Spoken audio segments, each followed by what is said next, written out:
আব্দুল করিম সাহেব, আপনাকে বলবো, আপনার সঙ্গে এই মেলা নিয়েও চ্যালেঞ্জ থাকলো।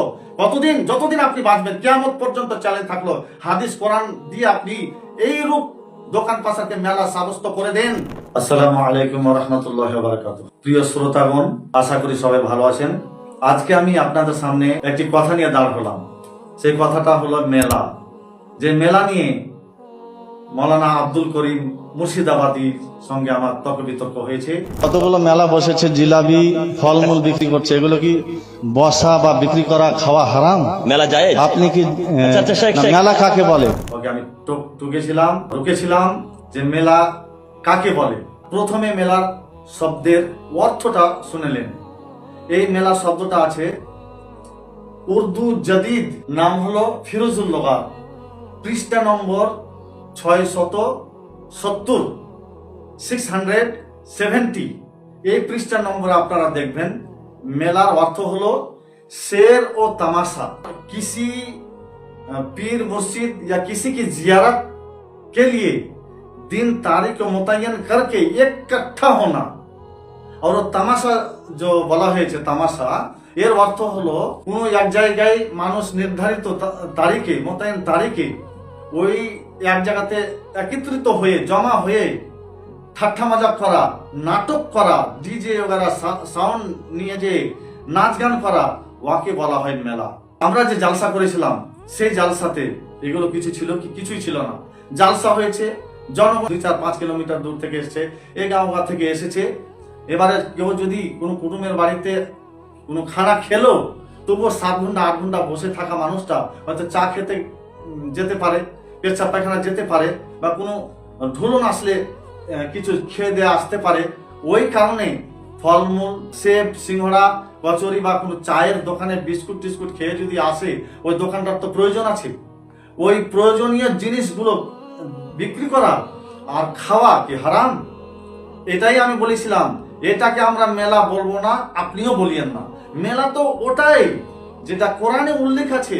হযরত ইব্রাহিম আলাইহিস সালাম তার বাবাকে বলেছিল, তার দেশের লোককে বলেছিল, তার কওমকে বলেছিল, ও বাবা, ও আমার কওমের লোকেরা, দেশের লোকেরা, গ্রামের লোকেরা, যে তোমরা এগুলো কি করছো? মূর্তির পূজা কেন করছো? মেলা টেলা কি, মেলায় যাচ্ছ, ওর মেলাতে নাচ গান করে, দারু মদ পান করে তার সামনে মাথা নত করছো, সাজদা করছো, এগুলো করিও না। কারণ ওরা দিন নির্ধারিত করে ঈদ উৎসব শুরু করেছে। ওই ঈদ উৎসবে যাওয়ার জন্য সারা গ্রামের লোক তৈরি হয়েছে। হযরত ইব্রাহিম আলাইহিস সালামকে বলছে যে, ও তার বাবা আজারও বলছে যে, চলো আমার সন্তান, আমার ছেলে, তুমি চলো। সবারই ছেলে তার বাবার হাত ধরে, মায়ের হাত ধরে, বা সবাই মিলে যাচ্ছে মেলার জন্য, তুমিও চলো। হযরত ইব্রাহিম আলাইহিস সালাম নাজারাতান ফিন নুজুম ফাকালা ইন্নী সাকিমুন।